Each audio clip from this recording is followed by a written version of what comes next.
Good morning, children. Welcome back to our lesson number 5 of geography, that is natural vegetation and wildlife. Children, previous class we studied about natural vegetation and wildlife of Brazil. We know that Brazil, it receives, northern part of Brazil, it receives maximum rainfall.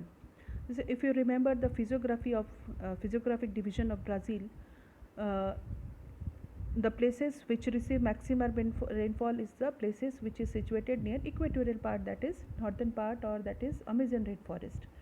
So children, vegetation and wildlife depends upon the places which receive how much amount of rainfall. So evergreen forests are found in the area where it receive maximum rainfall. So Brazil are having the largest number of vegetation concentrated mainly in the northern part of this place. So there we can find evergreen vegetation and the trees like pau Brazil, raba, mahogany. Understood? So if you remember, we also studied about wildlife. So various types of wild animals are also found there in the northern part of Brazil. And see, as we move towards away from equatorial part, we receive less rainfall. So the places which receive less rainfall, the vegetation will also differ, the wildlife will also differ. So the places and the region, the natural vegetation and wildlife, it depends upon the places which receive how much amount of rainfall.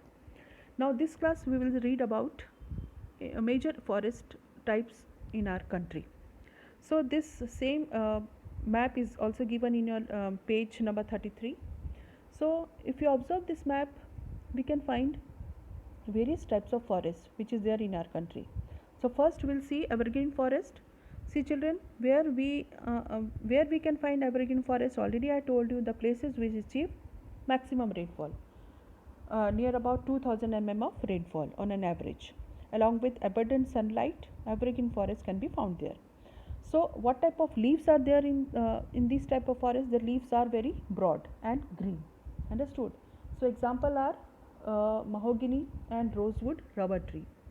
So the trees having very hard wood which is very heavy and durable.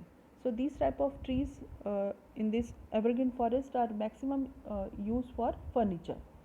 So as these region they receive maximum rainfall, naturally their wildlife will also differ. So come to the next part, that is uh, deciduous forest. So deciduous forest means the rainfall, the places which receive the rainfall between 1000 mm to 2000 mm. So in and deciduous types of forests, example the deciduous trees that are teak, bamboo and people.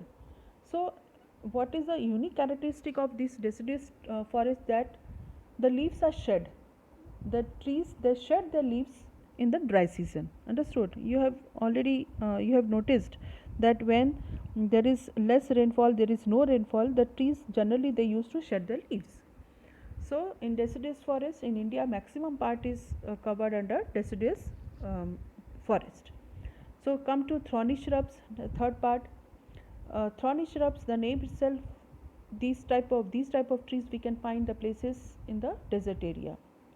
So there we can find there because why we can find thorny shrubs in the desert area, because there is less rainfall.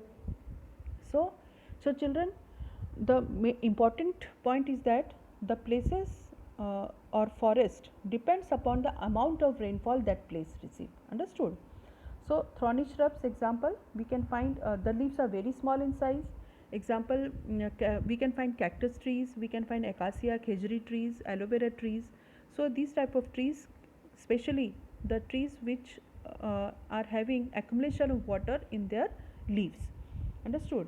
So mainly these type of trees they survive in the desert area. Now come to the next part, that is Himalayan forest. The name itself reveals that the places or the forest, the trees which is situated in the higher altitude of the of our country, that is Himalayan range.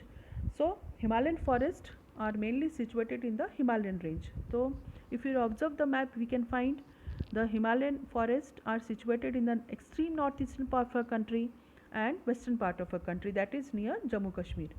So there we can find Himalayan forest. So what type of trees will be there for the Himalayan forest? The trees must be very conical in shape because of the snowfall. So I can give you example of coniferous trees like pine, deodar and fir, because snowfall is there, and the tree, because of the shape there, it is helpful in the higher altitude of the forest. So Himalayan forest, their trees also differ, because these trees they are supposed to survive in the very cold temperature, so with a less rainfall. So trees and vegetation that differ according to the amount of the rainfall and the region where it grows.